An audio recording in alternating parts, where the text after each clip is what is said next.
So as I was wondering yesterday what to work on next, I basically saw that on Twitter, and I was like, well, now I guess I know. So, um, basically, Rod and his team, I don't know. They say they basically have a paper on quantum search for NISQ processors. So basically, what this means is they've adapted the Grover's algorithm so it works with current processes, and I am extremely interested in taking a look at how they've done that. So. And I find this really cool that they're just publishing this like that, and they're like, hey, feedback welcome. That's perfect. I love this. I really, really love this. So, um, let's go. Let's go ahead. So, I mean, I basically downloaded the PDF already. If you go to archive, that's just right there for everyone to take. And so this is from Takahiko Sato Yasuhiro Okuna. I'm sorry about my pronunciation, and Rodney Van Meter. So, and the abstract. I mean, let's just jump right into it. I mean, what I'm gonna do is this seems to be. It's 16 pages long. And I was just right now quickly scanning it, and I think it's really well structured, so I probably will allow me to actually jump on different sections right away, because I'm liking that already. I see circuits, and okay, that's cool. Okay, interesting rotations. It's probably going to be a couple of videos, not just this one. So the focus was this. Okay, so and they tried it in the IBM Q. Okay, that's cool. That's really cool. Okay. So it's about down here, and then okay. So it's not 16 pages long, but like 9, and then there's basically a bunch of okay. Oh, there's an appendix. Multi-control set gates for phase shift operator.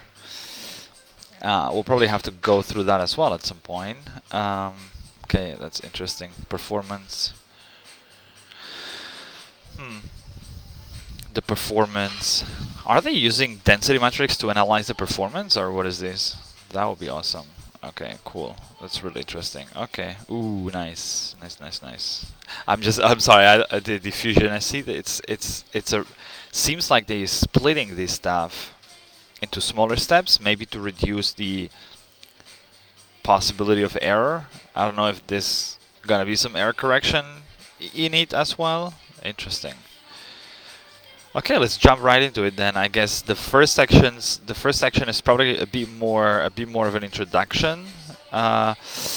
The abstract, because noisy intermediate scale quantum machines accumulate errors quickly, we need new approaches to designing NISQ-aware algorithms and assessing their performance. Algorithms with characteristics that appear less desirable under ideal circumstances, such as lower accuracy probability, maybe outperform their ideal counterparts on existing hardware. We propose an additional Grover's algorithm. Subdividing the phase flip into segments to replace a digital counter and complex phase flip decision logic. That's interesting. So they basically divide the phase flip that's happening, I guess, in amplitude amplification, I'd say. I don't think curious whether they touch the oracle. I guess they would have to touch the oracle as well somehow. I mean, it's part of the circuit. We applied this approach to obtaining the best solution to the max cut problem. See, that's interesting. So you can... I don't remember whether I touched that or not, but using Grovers to solve the max cut problem, that's also going to be interesting. Multi-control toffee-like gates with a residual phase shifts. We implemented this algorithm on the IBM processors and succeeded in solving a 5-node max cut problem, demonstrating amplitude amplification on 4 qubits. That's cool. This approach will be useful for a range of problems and may shorten the time to reaching quantum advantage. Okay, interesting. So I think the first part is more of an introduction. With the advent of NISQ, blah blah blah. So it's guarantees quantum acceleration, large-scale quantum circuits. Cross at all proposed quantum volume. I've seen that recently from the IBM people. As a sort of an indicator of the computing power, but I haven't really dived into what this is and how this is measured. Maybe now it's time to do that. It's in reference 3. What is quantum volume? Maybe I can just Google that. What is quantum volume? Quantum volume is a single number metric that can be measured using a concurrent protocol on near-term quantum computers of modest size. The QV method quantifies the largest random circuit of equal width and depth that the computer successfully implements. Okay. It's a single number references. Okay. For example, generate QV sequences. It is well known that quantum algorithms can be expressed as polynomial-sized quantum circuits built from 2 qubit unitary gates. Therefore, a model circuit consists of d layers of random permutations of the qubit labels, followed by a random 2 qubit gates. When the circuit odd one of the qubits is idle in each layer. So, what does this mean?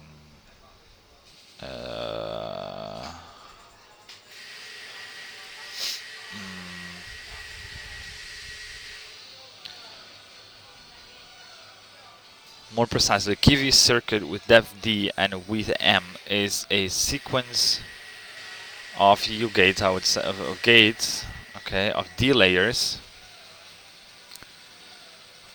each labeled by times t and acting on m qubits. Each layer is specified by choosing a uniformly random permutation of the m qubit indices and sampling each acting on qubits A and B from the Haar measure on SU. I don't know what they're saying. In the following example, we have 6 qubits, Q0, Q1, 3, 5, 7, 10. We're going to look at the subsets of the full set. Each volume circuit will be depth equal to number of qubits in the subset. It's either too early or I'm just... So those are lists of qubit subsets to generate QV circuits. We generate the quantum volume sequences. We start with a small example so it doesn't take too long to run. As an example, we print the circuit corresponding to the first QV sequence. Note that the ideal circuits are run on the first n qubits, where n is the number of qubits in the subset. Pass the first one, okay.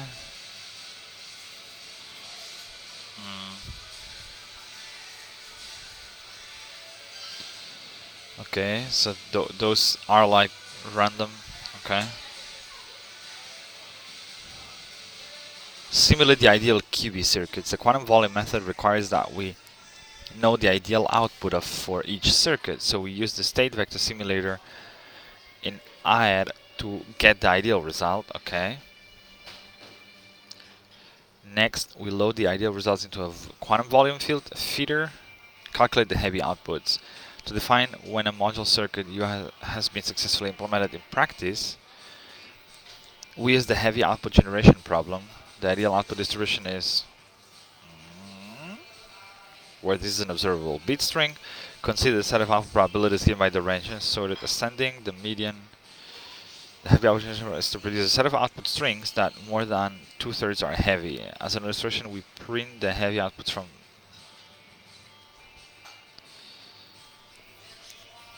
Okay, meaning that these outputs are bigger than the median set of probabilities, okay? The outputs are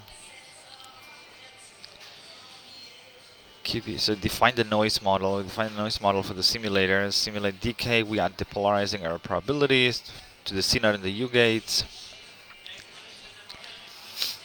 We can execute the QV sequences either using Qiskit. Okay. Calculate the average gate fidelity. I was not expecting these to be so extensively and well defined. Calculate the achievable depth. Calculate the quantum volume. Quantum volume treats the width and depth of a model circuit with equal importance and measures the largest square-shaped model circuit a quantum computer can implement successfully on average. Okay. But isn't this then relying on the fact that we can simulate the model circuit? Is that useful then? I mean, at some point we won't be able to simulate anymore. we're right at that edge already. So, or okay, okay, but I get it. So the quantum volume is 8. Mm, that I guess. So there's a confidence here. So it seems like it's basically generate randoms, like generate some sort of model circuits, and then compare. It's kind of compare the outcome of the processor with the ideal outcome, and then you kind of measure and decide with like with a certain confidence whether that circuit is well implemented or not. And so there's no error correction needed in this sense, right? And then that's how you define the quantum volume. Hmm. Okay. I'll probably go back to these. I'll probably go back to this. Maybe I should take a look. Yeah, I'll probably go back to this anyway. But let's go ahead. So this is a quantitative indicator of the computing power of quantum processors. QV might double every year due to improvements in quantum processor performance. Determine the relationship between QV of a processor and the size of the quantum circuit it can be performing is essential in determining when a future quantum processor can solve a particular problem. Yeah. So if it's a model that we seem to stick to, then basically can help us to predict when are we going to be able to run certain algorithms, right? Certain circuits. Abstract diagram of the relationship between classical and quantum computers, increasing their focusing on the algorithm aspect, we've described the following contributions in this paper. Okay, so far as all interaction, replacing the combination of the digital accumulator plus the binary. This I don't know why. What is this? Focusing on the algorithm aspect, we describe the following contributions in this paper. Number 1, replacing the combination of the digital accumulator plus the binary 0 or pi phase flip, binary flip, phase flip with a subdivided oracle phase. Okay, so it's replacing the combination of digital accumulator plus the binary phase flip with a subdivided oracle phase, and 2, implementation of method for an n-control Toffoli gate suitable for processes with low connectivity. Yeah, that's another thing, right? So how the qubits are connected and what are the gates, what are the wires or the qubits that you can actually connect with control nodes. That definitely limits you. So far, I've been always doing it sort of in an ideal world scenario with a simulator, but that's definitely a problem with existing hardware. As an application of the first technique, we present an implementation for the max-cut problem. That's cool. The second technique addresses a fundamental need and may become an essential component of many algorithms. Yeah, I mean, it's like Toffoli gate suitable for processing. Yeah, the low connectivity thing, it's a point.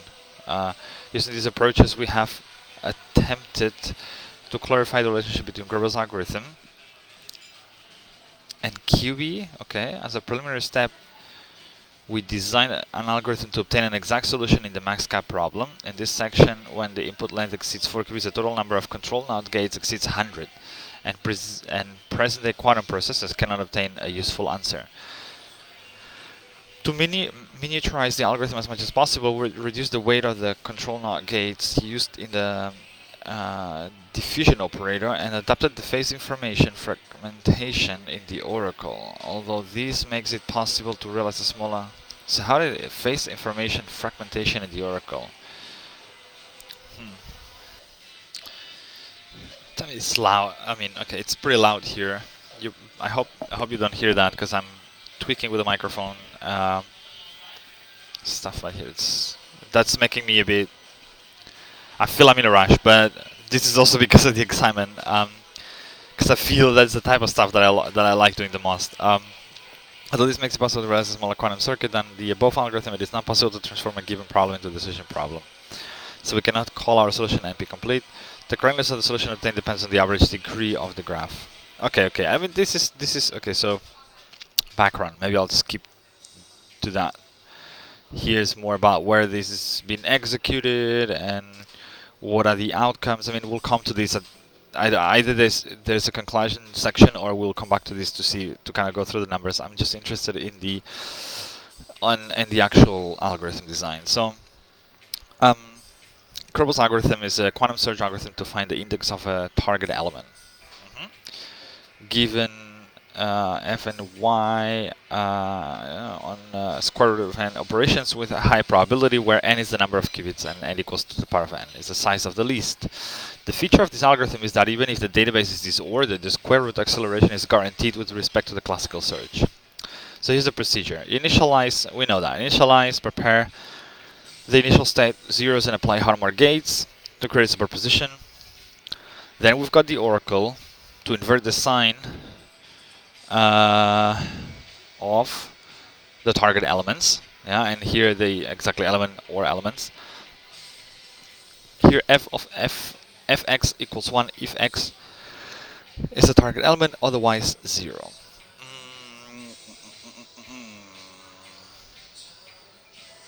Diffusion.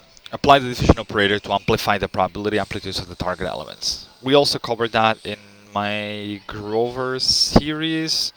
This is more of a mathematical way of seeing it. Here the control x and the h t's denote n controlled x gate, and h to the target qubits corresponds to the gates for initialization.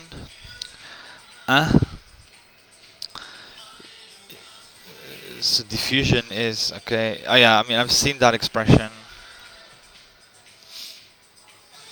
Okay, so this was a bunch of, if I remember well, this was a bunch of yeah. I mean Craig does it like that, but at the end of the day, these are all like Hadamarts. I mean that's a way to implement it. Let's see, could I get this faster?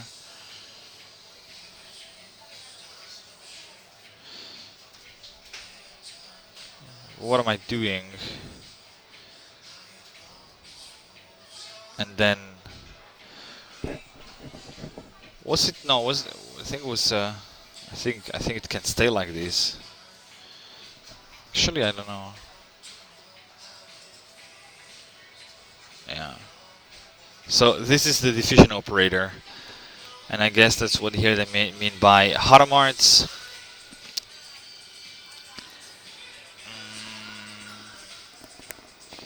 Okay, you gotta add a layer of x's. You gotta correct that because here we're starting with like a here we're starting with a dot superposition, but usually the algorithm starts with like simply this the superposition. So then you gotta correct with like x gates around these, and you probably gotta add more.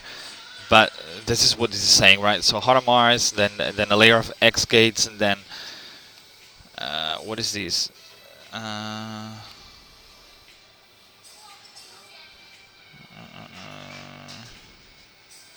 Controlled. Next, they denote the n controlled x gate and h. So where is this and h denote the n controlled x gate and h to the. I don't understand that the way the sentence is written. And h to the target qubit of. Corresponds to the gates for initialization. Okay, we'll see. Anyway, but that's it. Iteration repeat O and D. The optimal number of iterations is this when the number of the target is 1. Says okay, measurements measure all the qubits to read the target data. Yeah, that's Grover's algorithm. So the general circuit for Grover's algorithm consists of data space and oracle working space. First initialize all data qubits and repeat Grover's operator. Okay, that's figure number 2. That's the general circuit. Okay, cool. The max cut problem. Let's recap that as well. So, is the graph max cut is the graph theory problem of finding the maximum cut of a given graph. Max cut can be considered to be a vertex coloring problem using 2 colors that involves filling in some of the vertices with one color and the rest of the vertices with another color. Okay. Can be considered to be a vertex coloring problem using 2 colors. So then we count the edges that exist between vertices of different colors as if they were cut. To solve this puzzle, we need to find a coloring combination which contains the highest number of edges connecting different color vertices. On a general graph, max cut is known to be an NP-hard class problem. In recent years, NISQ devices can that can perform quantum computation with a short circuit length have appeared, although the scale and accuracy are insufficient to perform continuous effective error correction. Various physical systems used it in NISQ early. Current quantum processors. Sorry, I missed the title. Okay, so here they talk about the current processes, and here we've got like some of the connectivity examples of the IBM processors. Okay, and you see you can do like two qubit gates on qubits that are not connected. I think that's the idea, right? Quantum volume. I mean, I'll go through that. Okay, so I'm just going straight for the first video. I just want to try to cover as much as possible at the high level, and I'll go back to the details of the quantum volume and all this kind of stuff later for sure. So now I'm interested in how do they really want to use Grover's algorithm to solve the max-cut problem in the first place, and that's here. No poles. Okay, so this is more the technicalities of the processes. So we propose Grover's algorithm for solving the max-cut problem of a given graph G. The following simple coloring approach is an exhaustive classical search. Step 1. Color all the vertices black or white. Count the number of edges with different color vertices at both ends. Color the vertices with a different pattern from the existing one. And return to step 2. Okay, so you're basically... they're basically gonna just search through the possible solutions. I guess that's what. So you've got. So what they're saying here is that the way you transform the problem is you do this with the vertex coloring. So you. What was that? Colors involve filling in some of the vertices with one color and the rest of the vertices with another color. Then we count the edges that exist between different. Yeah. Okay. So the color represents the two cutting groups, and then so you're counting the okay. So and then you do that. You basically generate all the possible combinations of colored vertices, and so you're also kind of counting them, and then color the vertices with different pattern. Go back to step 2, and then after testing all possible coloring patterns, the pattern with the largest number of edges counted corresponds to the max cut. We can apply Grover's algorithm by assigning black to 0 and white to 1. So those are the two colors in this procedure. To illustrate this correspondence, we show a simple example using a star graph K12 in the figure 4. The max cut problem. So where's figure 4? Okay, yeah. So you color the vertices, and then you're counting the edges that have different colors at the end. So this will be 1, 2, 3 edges. We find max cut. We find max cut 0, 0, 1, 0 or 1, 0, 1 by counting the cases where the states.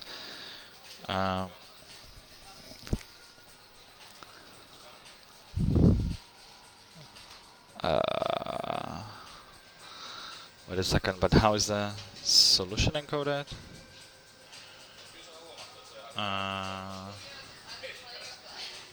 Kind of just 2. No. Okay, so that's okay. So each of these. Okay. Okay. So it's a 3 edge. It's a 3 vertices graph, and you see these 3 times. That's okay. It was a bit confusing. So so here I have an example where you actually get the max cut. Here you have another example where the cut edges is just 1, and here you have an example where the cut edges is equal 0. Okay. So and each qubit represents one vertex. So the example 0, 1, 0. So that would be 0, 1, 0.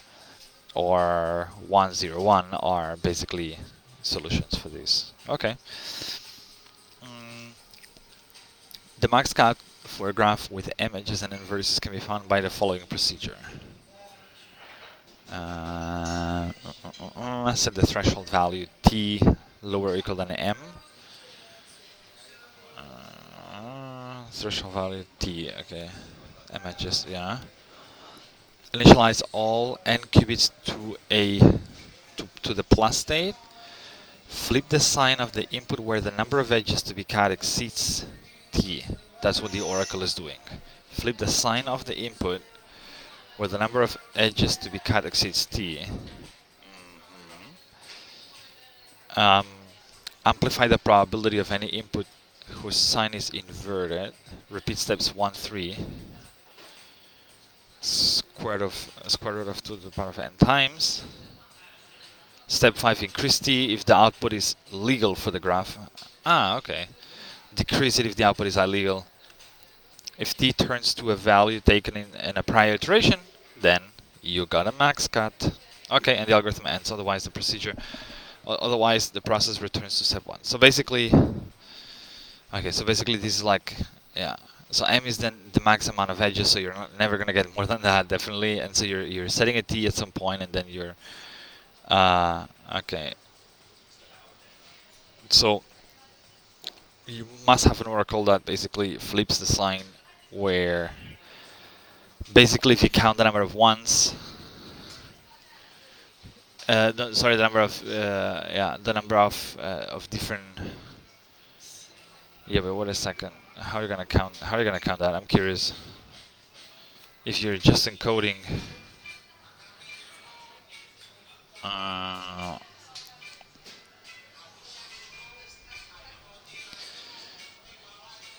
I'm assuming that the order of the qubits matter in the sense that they mean that they have an edge. No, or not. No, maybe. Let's see how they do that. Okay, I don't know. How are they gonna count that? How is the oracle gonna be implemented? So okay, let's go ahead. The number of iterations can be optimized by the quantum counting algorithm. In addition, what is the quantum counting algorithm? Uh, okay, I don't know. I'm gonna go back up again. In addition, if an excessively low value t is set such that the sign of the majority of inputs is inverted, the probability of the input with a sign not inverted is amplified. Since a binary tree search can be done by appropriately increasing and decreasing t, we can get accurate max count by... Okay, the most straightforward way to implement an oracle for counting... The most straightforward way to implement an oracle for a counting problem is by using a binary accumulator register. The oracle. We describe the oracle's construction below. Okay.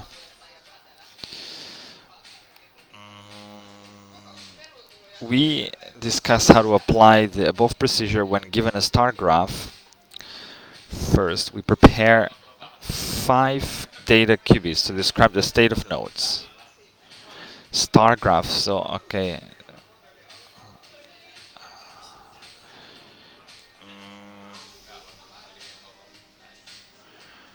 Okay, so there is a restriction in that, the type of graph that's used. When there is an edge, okay, first we prepare 5 data qubits to describe the state of nodes. When there is an edge between node A and B, as a cat checker for each edge, we introduce the following sub-oracle. Okay, so the oracle, the sub-oracle is going to basically encode the graph itself. Sorry, I gotta fix the mic for a second. So I just jumped here. Where was I? Sorry, I had to move around. Okay, so when there is an edge between A and B, as a cat checker for each edge, we introduce the following sub-oracle: O sub S A B, which basically it turns that into that. Okay, so the node A and B stay the same, and then this basically, I don't know. Let's see. Here S is an accumulator register. Ah, okay. So this is an accumulator register large enough to store the number of cut edges. Okay, so you're basically saying that oracle, the only thing it does is kind of decide whether there's it's deciding whether there's a cat or not. So basically, it's saying whether the two qubits have separate values, right? Like have different values. Sorry, 0, 1, 1, 0. And that is, if I go down here, that's where I was now. Approximation of a sub oracle circuit with KAK decomposition. I mean, that's so. What this is saying is, let's try to. So there's some kind of rotation here. So let's just say clean all and have basically X control Z. So they do it this way, right? What? Hadamard, what am I doing? Hadamard control Z Hadamard. So and so this is supposed to do what?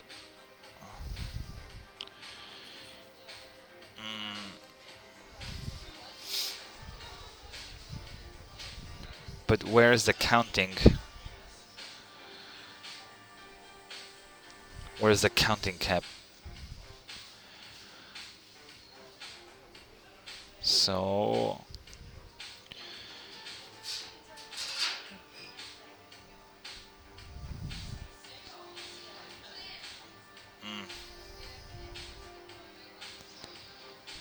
that might not be SAB. AB. So we've got two registers working A and B.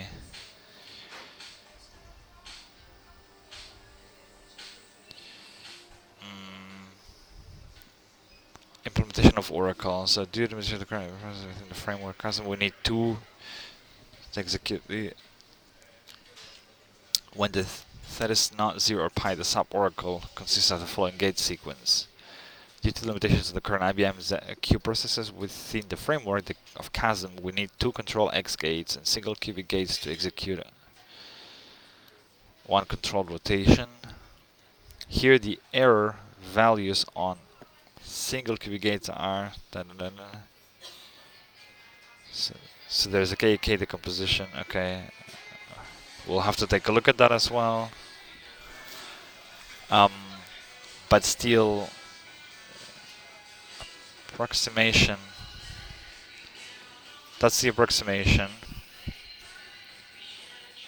That's the ideal circuit, I guess. Okay, but here I'm missing something. I mean, that's not the sub oracle, or at least because it has like a prime here. Optimal subdivided phase. That's something else. I just okay. Oracle circuit using subdivided phases.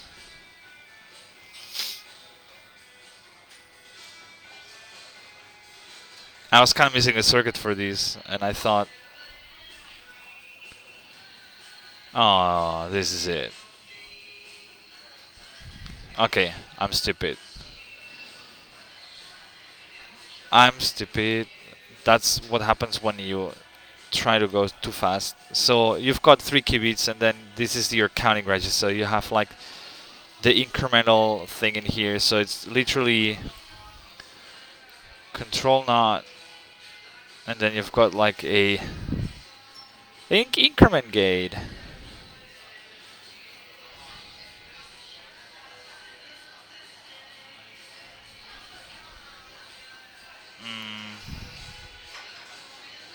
But how does this increment work? I guess you would do something like that. Is this what the increment gate does? A star graph.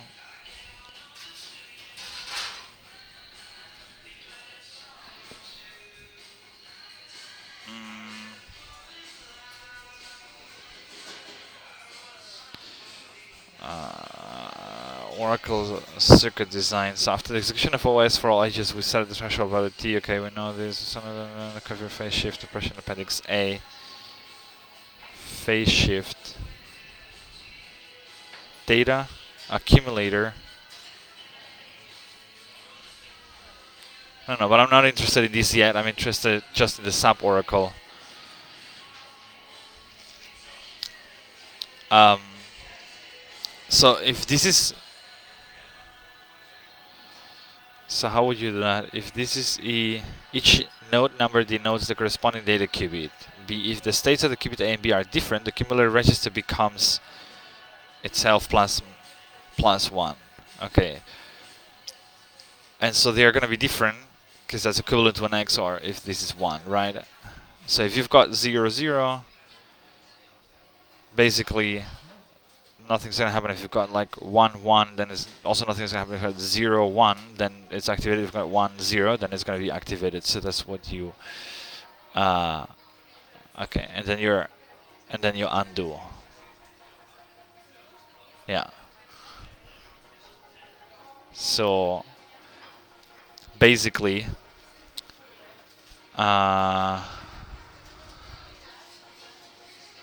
if you measure, I mean, if you just measure here and you do that, then it's on.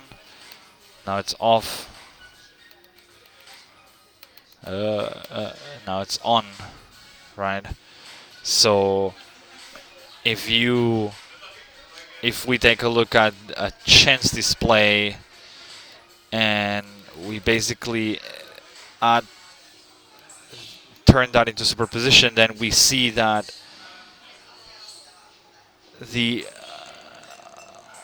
only these two values have the last like the qubit that's on the leftmost side 1, because they have the other two qubits are different, and here it's 1 1 so it's 0, and here it's 0 0 so it's 1, so that works as well. Okay, and that's the plus 1. The plus 1 gate. Okay, so far so good. That's a sub oracle. I don't know if I should probably save that. Let's see. I'll bookmark that so far as sub oracle. So let me see how we're going with the timing. So I think I'm pretty much gonna either stop now, or I just wanted to basically take a look at the rest of the structure. But okay, so we got to the sub oracle. Basically the counting mechanism, and that is, if we pack that into one thing, into one gate, that's what's going to kind of encode, basically, okay, tell us whether there's a cut or not between these two qubits. But basically, we're free to implement that, I guess. If we've got more qubits in here, which are the qubits we're testing or checking for a cut, it's our choice, and that's how you are going to encode the graph in your circuit. I'd assume it's kind of hard coded in there. So complete circuit implementation. So we can get here's then the approximated Gerber search for max cut. So what is this? So this is a basic, I don't know, the accumulator. There's some kind of flag, data, complete circuit implementation, approximated Gerber search for oracle circuit using subdivided phases. That's the next interesting part. So what do I mean by subdivided phases? Is that we're putting those phase rotations in different spots and then kind of combining them together somehow. I don't know. Introduction of virtual vertex. This is what I was trying to... Okay, so this is already kind of more the actual implementation for the IBM Q thing. Controlled IX. Interesting. What is... Okay, so there's some kind of like new gate introduced. I don't know. Okay, and then, so this is is the implementation of the oracle, okay, and so that's the whole oracle in here, and then you've got the implementation of the diffusion operator. That's going to be also really interesting. Okay, yeah, that's definitely going to be cool. yeah, stay tuned for the next video. I mean, I'll try to get the next one tomorrow. As always, this is really interesting to see and go through papers that actually have and go through that challenge of basically designing an algorithm that's specifically supported by the machines or the hardware that we nowadays have available. And I think the things we might learn out of that are techniques that will definitely be helpful for other design challenges or designing other algorithms. Oh God, it's loud in here. Okay, cool, perfect. Yeah, I hope this video was not too messy. I'm kind of recording on the way. I'm sort of traveling, and I just I just definitely want to do that. So, um, pretty cool stuff. So we got here. Cool.